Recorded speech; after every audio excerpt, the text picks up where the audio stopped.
Ships can be hazardous places. Even with good safety procedures and well-trained crews, accidents and illnesses may happen at any time. The life of a fellow mariner or a passenger could depend on the help given in just such an emergency. The knowledge and practice of first aid could be the difference between life and death for a casualty. First aid drills should be included in the ship's onboard training. This program details the basic immediate first aid that all seafarers need to be familiar with. It should be used in conjunction with the accompanying workbook. Officers on board will have received additional training and be more experienced in dealing with both first aid and medical care. Some of these are dealt with in Part 2. The objectives in first aid are to preserve life, to prevent further harm to the casualty, and to help promote recovery. Remember these 3 Ps.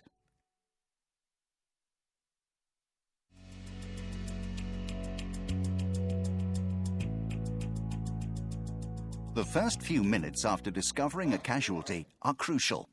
Can I have some help over here, please? Raise the alarm. This may be shouting to a colleague for help or using an alarm button. In any situation where there are casualties, it's important to first evaluate the scene. If not present at the scene at the time of the accident, the rescuer should try and work out what has happened. Remember the initials D and R. D is for danger. Whatever has caused the injury can still be a danger. The rescuer should first make the area safe so that the casualty can be reached without any further danger, either to themselves or the injured person. In this example of electric shock, turn off the power before proceeding to help the casualty. R is for response. Having made the scene safe, now assess the casualty and think about how to respond to the injury. Are any injuries obvious?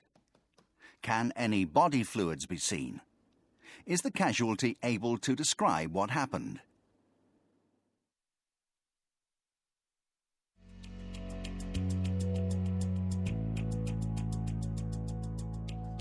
The initial assessment of the casualty is called the primary survey. This is the priority before any other action is taken. Remember the initials A, B, C. A stands for airway. Does the casualty have a viable airway? B is for breathing. Is the casualty breathing normally? C is circulation and CPR. If a casualty is breathing, they will have a circulation. Go to the resuscitation section for more information. After completing this assessment, contact the bridge by phone or radio. The bridge needs to know the location and nature of the incident, the number of casualties and extent of the injuries, and what help is required. Always repeat the location. If sending someone else for help, always make sure they return.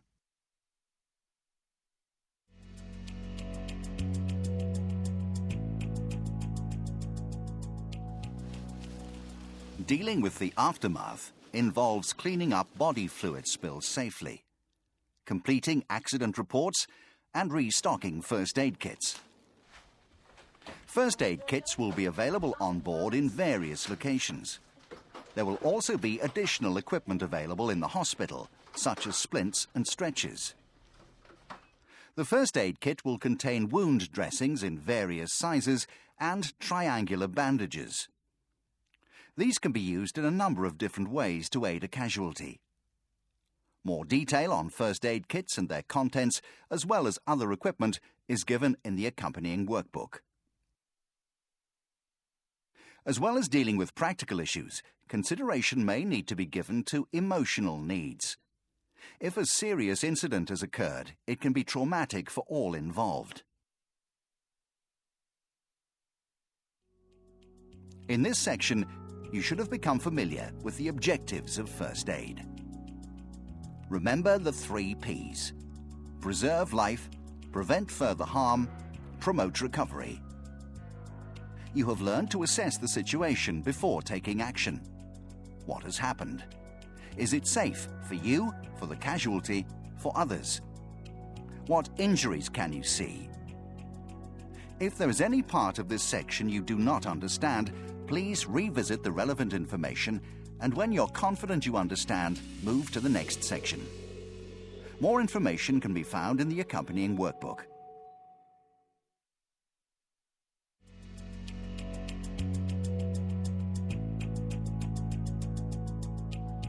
To understand why first aid actions are taken, it is necessary to have a basic understanding of how the body works. In an emergency situation, it's important to remember the ABC: airway, breathing, circulation and CPR. We all need oxygen to survive. We breathe oxygen in, and it's then circulated around the body in our blood to the tissues. When breathing or the circulation of blood is affected by illness or injury, parts of the body may be deprived of oxygen. Brain cells start to die off after only a few minutes without oxygen and will not recover. The heart stops working quickly if it does not receive oxygen. In first aid, the actions taken are to ensure oxygen reaches vital organs.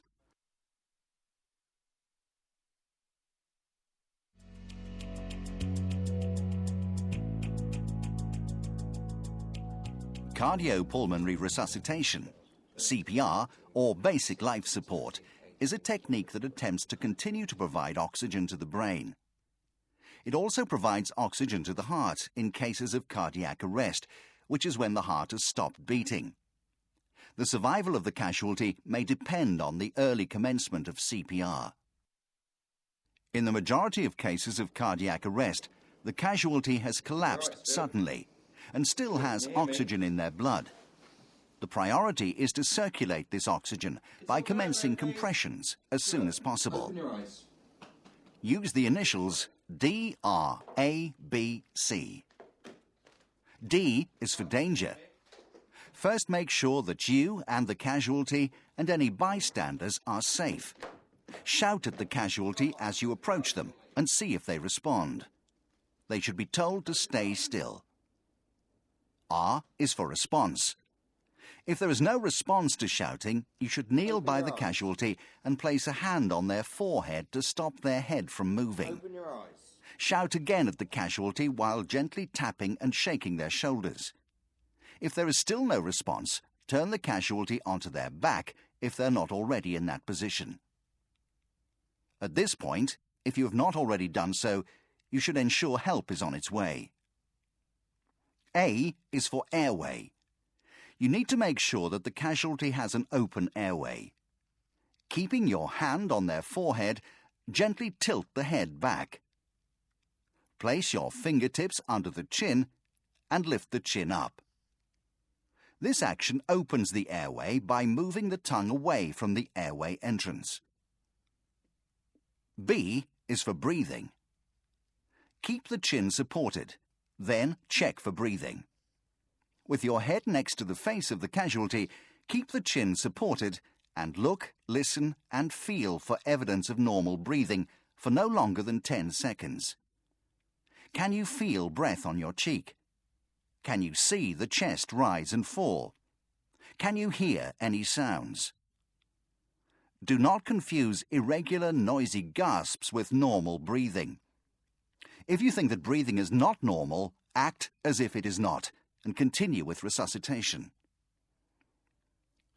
When there is no circulation, C is now for CPR. Start chest compressions to restore circulation and make sure the brain continues to receive oxygen while you wait for help. Kneeling by the side of the casualty, place the heel of one hand in the center of their chest. Place the heel of your other hand on top of the heel of the first. Interlock your fingers and raise them off the chest, ensuring no pressure is applied on the ribs. No pressure should be put on the lower end of the breastbone or the upper abdomen. Position yourself vertically over the casualty and with your arms locked straight, with hand, elbow and shoulder in line, press down on the breastbone to a depth of 4 to 5 centimetres. After each compression, release all the pressure on the chest, letting it return to its original position. But do not remove your hands from the chest.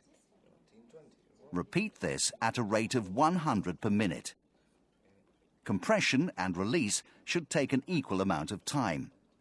Complete 30 compressions.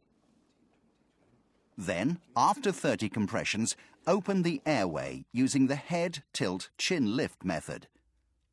Then pinch the soft part of the nose to seal the nostrils using your thumb and index finger of one hand. Maintain chin lift with the other hand, keeping the mouth open. Take a normal breath and place your lips around the casualty's mouth, making sure there is a good seal. Blow steadily in the mouth, as in normal breathing, and watch for the chest to rise. This takes about 1 second. Take your mouth away and watch for the chest to fall as the air comes out. Repeat this once more. This completes 2 effective rescue breaths. Do not attempt more than 2 breaths. Return to chest compressions without delay, giving 30 more compressions. Continue this with a ratio of 30 compressions to 2 breaths. Do not interrupt resuscitation. Continue CPR without any breaks, unless you are in danger, exhausted, or help arrives to take over from you. Where 2 rescuers are present, they should take turns, swapping over every 2 minutes, attempting to do so without any break in the CPR. A face shield offers protection from infection risk, the presence of blood or vomit, or when poisoning is suspected. It is simple to use by the rescuer and prevents direct contact with the casualty's face and their body fluids. If there is any risk to the first aider, mouth-to-mouth should not be attempted, but compression should continue to be applied without any break. CPR can only be undertaken in an environment in which it is safe to breathe.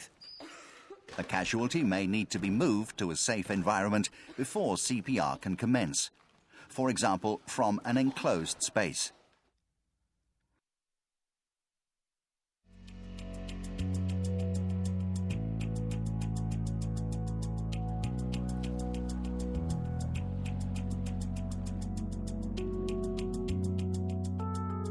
Where a casualty has been rescued from drowning, they have not been breathing and do not have oxygen in their blood to be circulated. In drowning incidents, after discovering the casualty is not breathing, give 5 rescue breaths.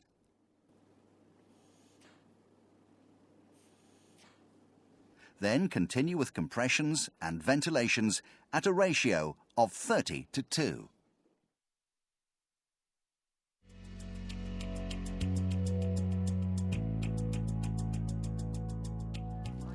On board ship, there will be additional equipment available to aid resuscitation, but this should only be used by those who have been trained to use it, those who have had advanced medical training. The initial priority of the first aider is to raise the alarm and commence basic life support. The heartbeat is controlled by electrical activity generated from within the heart. When the heart is damaged for any reason, usually after a heart attack, the normal electrical impulses may be affected, and in their place there is wild, uncoordinated electrical activity. When this happens, the heart is unable to beat and circulate blood around the body. An automated external defibrillator, or AED, is a computerized device that delivers a controlled shock to the heart to stop this wild electrical activity and allow normal function to return. Although simple to use, training is required, and not all ships carry AEDs. There are 2 types of AED. Most are semi-automatic, but a few fully automatic AEDs are available.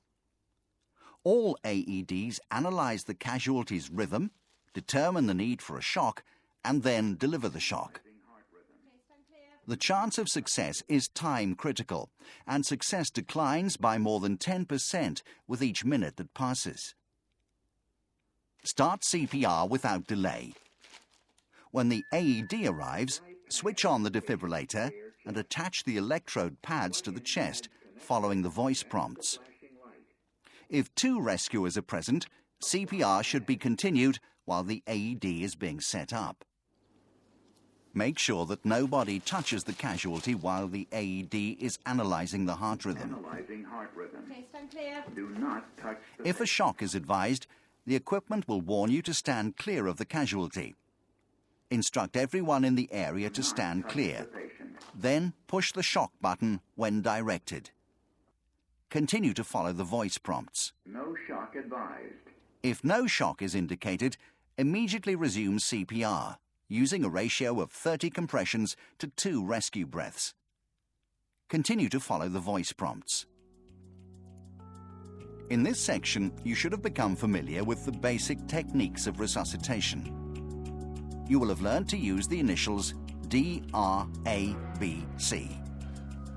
D for danger, R for response, A for airway, B for breathing, C for circulation and CPR, and the use of an AED.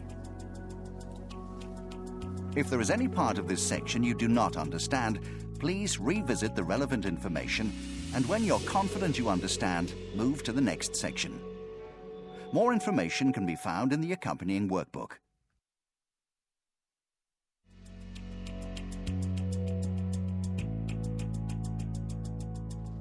Mike, can you hear me? There are many causes of unconsciousness. It may be related to injury or trauma, medical conditions, or environmental conditions. An airway obstructed by the tongue falling back and thus preventing breathing is an immediate threat to life in an unconscious casualty. The role of the rescuer is to position the casualty to secure the airway and to identify possible causes of the unconsciousness. First, check the casualty is actually unconscious by using the ABC approach, as in resuscitation. Once breathing is confirmed, the casualty must be placed in the recovery position to ensure the airway remains open, to allow breathing and to help prevent the inhalation of vomit. Remember that the airway is of prime importance, and no injury should delay the casualty being placed in the recovery position. The injury the casualty has suffered may determine on which side they should be laid.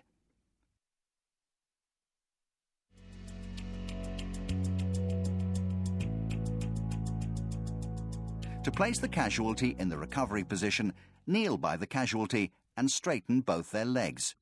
Remove any spectacles. Quickly check there is nothing in their pockets which may cause harm to the casualty when they're turned onto their side. Place the arm closest to you out at a right angle to the body, with the elbow bent and the palm uppermost. Bring the opposite arm across the chest and hold the back of the casualty's hand against their cheek with your own palm. Do not let go. With your other hand, grasp the leg furthest away from you just above the knee and pull it up, keeping the foot on the ground. Pull this leg towards you to roll the casualty onto their side. Tilt the head back to make sure the airway remains open. The casualty's hand may be adjusted under the cheek to support the head. Breathing must be checked frequently, every 1 to 2 minutes. If the casualty is not breathing, roll them onto their back and commence resuscitation.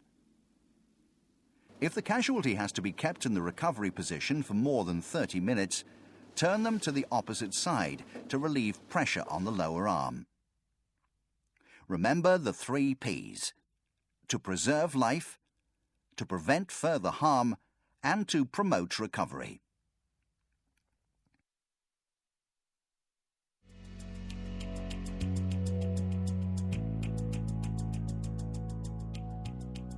Once in the recovery position and while waiting for help, the condition of the casualty needs to be monitored.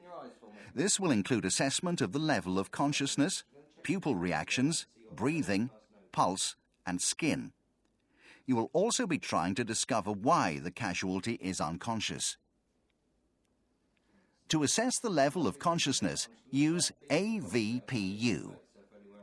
A is for alert. Is the casualty alert? Can they state their name and ship? V is for voice. Do they respond to voice commands? To what extent do they respond? P is for physical stimuli. Do they respond to physical stimuli? Will a tap and shake get a response, or is pain needed? Check for pain response by applying pressure to the nail bed. U is for unresponsive. If the casualty is unresponsive to these checks, they are unconscious.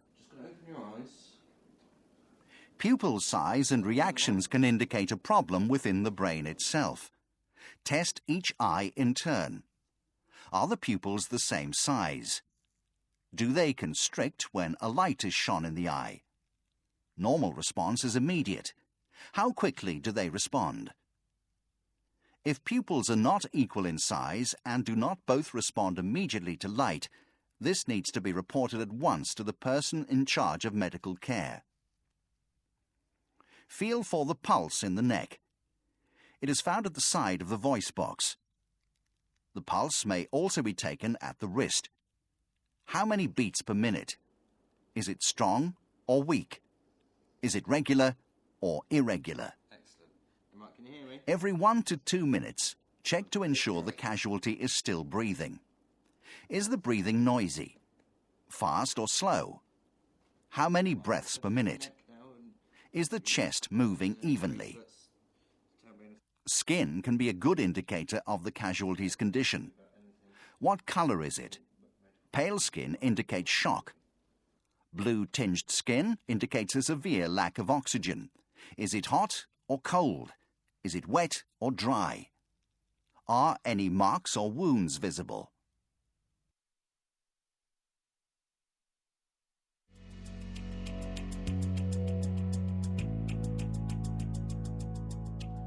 Assessment of the casualty also includes the secondary survey.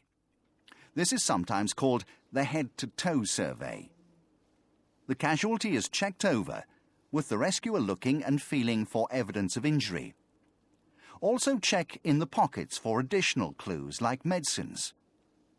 Smell the breath for evidence of alcohol or other odours that may indicate possible medical conditions. In this section, you will have understood how to assess and manage the unconscious casualty. Assess the situation. Determine the level of consciousness. Check airway and breathing. Put the casualty in the recovery position. Continued monitoring of the unconscious casualty. And secondary survey. If there is any part of this section you do not understand, please revisit the relevant information, and when you are confident you understand, move to the next section. More information can be found in the accompanying workbook.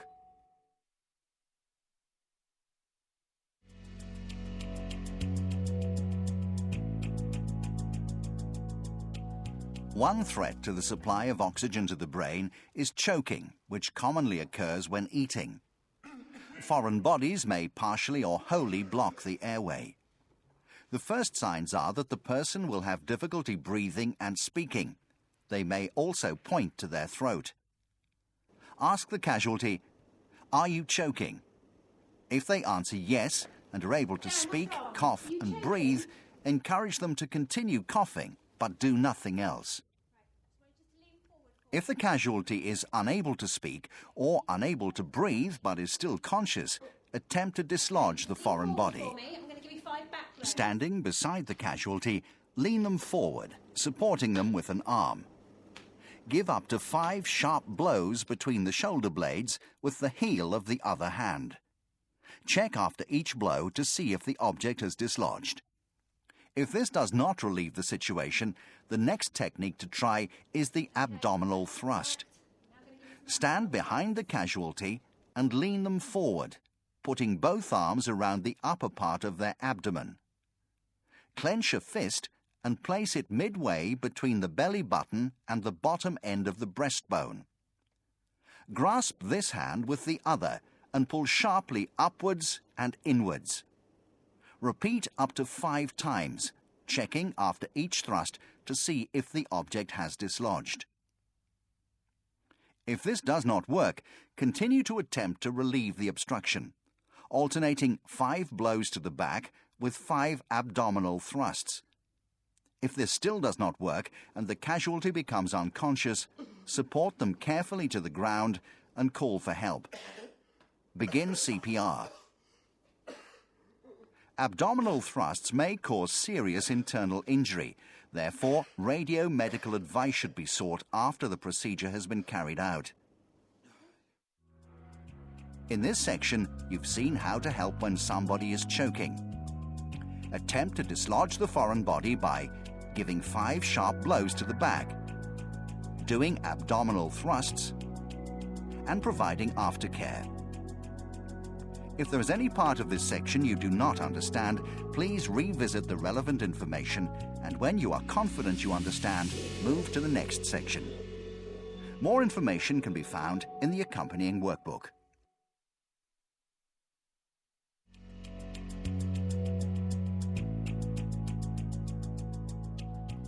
Shock is a lessening of the vital activities of the body caused by injury or illness. It is a physical condition and should not be confused with emotional shock. It may result in unconsciousness and death if not recognized immediately. The speed of onset of shock will vary and may not depend on the severity of the injury. For example, it could occur several hours after the injury was sustained. Shock can have many different causes and symptoms. Details about these can be found in the accompanying workbook. Always remember ABC and ensure that the casualty is breathing. Deal with the cause of the shock.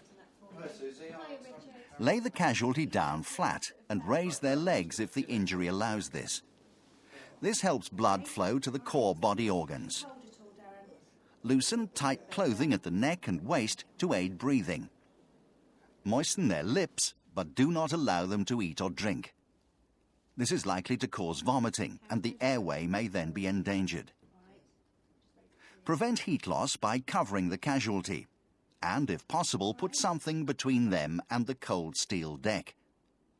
Constantly reassure the casualty and try to keep them comfortable. Remember that shock can happen at any time during an emergency. It's important to keep monitoring the casualty, even if their condition has been stabilized. In this section, you will have seen how to identify and treat a casualty who goes into shock, how to recognize shock, how to treat shock, and delayed shock. If there is any part of this section you do not understand, please revisit the relevant information, and when you are confident you understand, move to the next section. More information can be found in the accompanying workbook.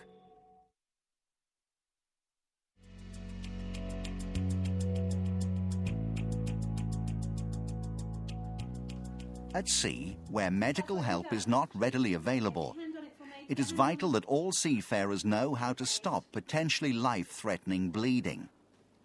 It is important to recognize the type of bleeding and apply pressure as soon as possible to the wound. It must be done quickly, without hesitation. Key words to remember for bleeding control are pressure and elevation. Blood circulates around the body, pumped by the heart. The vessels that carry blood from the heart to all parts of the body are called arteries. Those that bring it back to the heart are called veins. Oxygen, which is vital to life, is delivered by the blood to the tissues and to the brain. Bleeding may be external, when blood is easily visible, or internal, where bleeding cannot be seen. More detail may be found in the accompanying workbook. The appearance of blood will vary depending on whether the blood is going to or from the heart.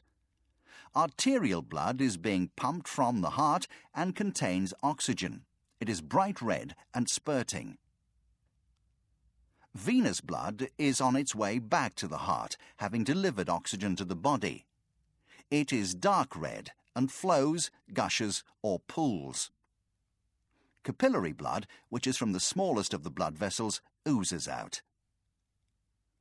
Where there is visible bleeding, identify the type of bleeding and the exact location of the wound. Check whether there are any penetrating objects. If there are, do not remove them.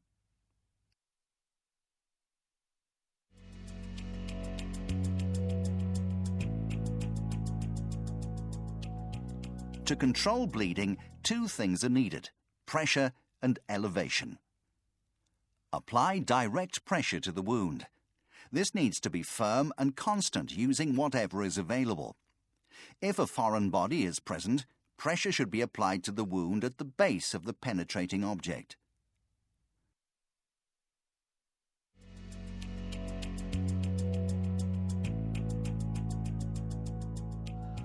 If possible, the rescuer should get the casualty to apply pressure themselves, whilst the rescuer protects themselves from blood contact. This can be done by putting on disposable gloves or using a barrier preventing direct contact with the bleeding wound. More information about bleeding and applying pressure can be found in the accompanying workbook. Try and elevate the wound as high above the level of the heart as possible. This helps to slow the flow of blood and allow clotting to take place. With limbs, this is easy. Apply a dressing directly over the wound. Any pad may be used if first aid dressings are not immediately to hand. Continue to apply pressure even when the dressing has been secured, as the dressing by itself will not stop severe bleeding. Do not remove any dressing applied.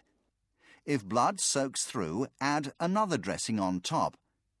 It does not matter if the dressing looks bulky or unsightly. The intention is to stop the bleeding. A first aid kit is not required to stop bleeding. You may not have time to get one and must use items in your location as a temporary measure. It is pressure and elevation that stop bleeding, and not neat bandages and dressings. Although a wound may be obvious, damage to underlying structures may also have taken place, and the casualty should be monitored closely. Where there is a penetrating object, padding should be applied at the base of the object and held in place. No pressure must be put on the object, nor any attempt made to remove it.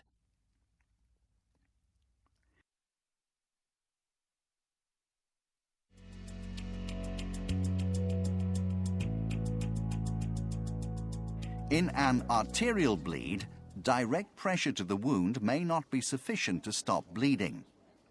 If direct pressure does not stop the bleeding and dressings applied are soaked in blood, the flow of blood must be controlled by restricting it at a point distant to the wound. This is a pressure point. If bleeding is in the arm, there is a pressure point in the upper arm. Likewise, in the leg, there is a pressure point in the groin. It is important that elevation is still used while indirect pressure is being applied. Direct pressure should also be maintained while indirect pressure is being carried out. If pressure is maintained for longer than 10 minutes, healthy tissue will start to die and the limb is at risk.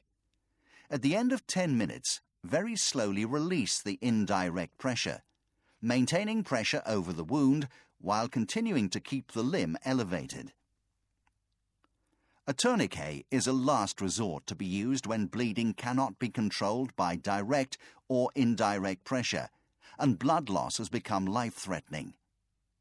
It should be placed as close to the wound as possible to limit tissue loss and tied as tightly as possible. Once in place, it stays there and should not be released. Remember to watch out for shock, and if the casualty becomes unconscious, place them in the recovery position, then continue with attempts to stop the bleeding. Try to keep the wound elevated as high as possible. In this section, you have seen how to assess and manage bleeding. Circulation of blood. Identify types of bleeding. Control bleeding. Pressure and elevation. Applying dressings. Location of pressure points. how and when a tourniquet should be used, any associated shock, and hygiene. If there is any part of this section you do not understand, please revisit the relevant information. When you are confident you understand, move on to the next section.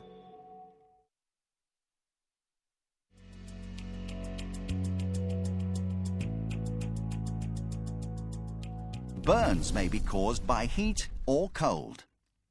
Hot burns may be caused by dry heat, such as touching something hot, or by wet heat, such as steam or scalds from hot liquids, or by radiation, such as sunburn. Electrical, chemical, and friction burns are also heat burns. When approaching a casualty who has been burned, make sure there is no further danger to you or to the casualty before attempting to give first aid. This is particularly important in cases of chemical or electrical burn.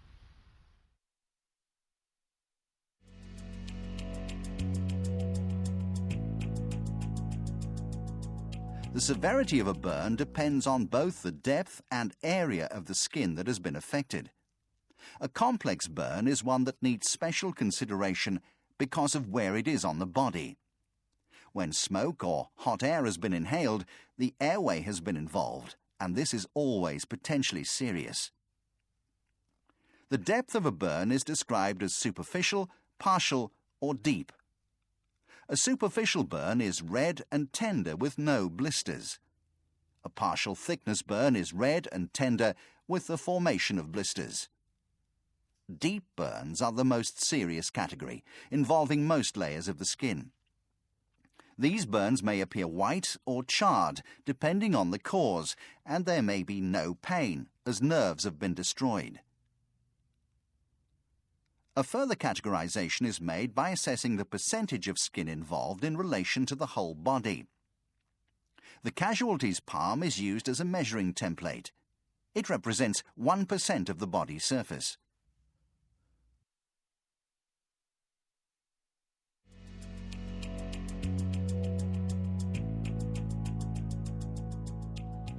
Remove all constricting items such as rings, jewelry, watches and belts as soon as possible. Swelling can happen very quickly. Do not attempt to remove fabric which is burned onto the skin. The first and most important action is to remove the casualty from the source of heat and cool the burn, preferably under gently running water.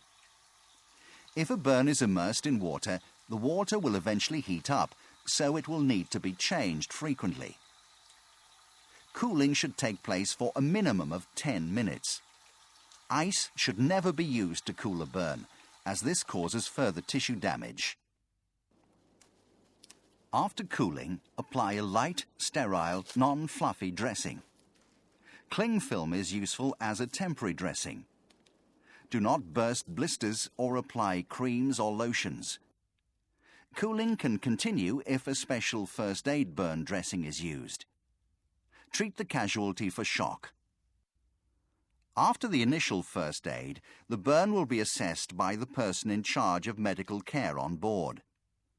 When a burn is over 10 to 15%, radio-medical advice should always be sought. Any burn 20% or over is considered to be critical. A casualty with extensive burns is in danger of fluid loss and infection and will be severely shocked. Areas of the body where a burn is considered complex are the face and neck, joints, hands, feet, genital area, and buttocks. This may be because of concerns about the airway, as in facial burns, because of the risk of infection, the emotional impact, or simply because they're in an awkward spot. Remember, if facial hair is singed, the casualty should be monitored carefully for signs that the airway is swelling. Their breathing will become noisy and difficult. This is an emergency situation.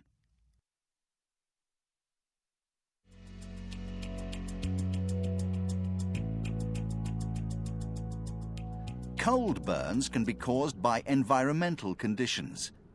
Contact with something cold, such as ice, or with chemicals. The damaged tissue is pale, cold, and possibly hard to the touch. There may be numbness, pins and needles, or no sensation at all. The treatment for a cold burn is slow and gentle re-warming. As a temporary measure, cold burns to the hand can be warmed by placing them under the armpits. Limbs can be immersed in warm water at 40 degrees Celsius.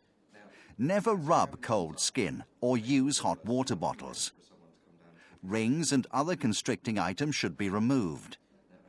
It is important to remember that while the casualty may appear to have no pain at the time of injury, when the cold tissue warms up, sensation will return and it will be very painful. Pain relief given by the person in charge of medical care on board may be required. Remember to always treat any shock as well as treating the burn itself. In this section, you will have understood how to manage a casualty who has suffered from burns, assessing dangers in the situation, causes of burns, assessment of severity of damage, depth of burn, area of burn, management of burns, and dressings. If there is any part of this section you do not understand, please revisit the relevant information, and when you're confident you understand, move to the next section. More information can be found in the accompanying workbook.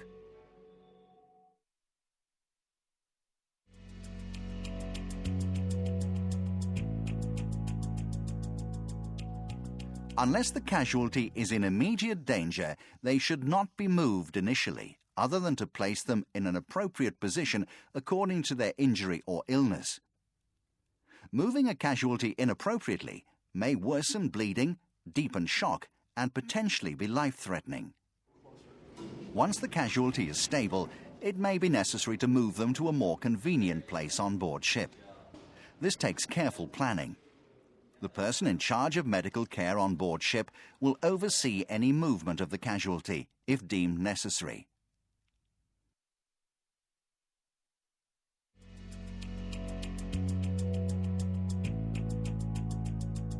There are various types of lift that can be used by two people to carry a third injured party. But remember that manual carrying of a casualty could put the rescuer at risk of injury.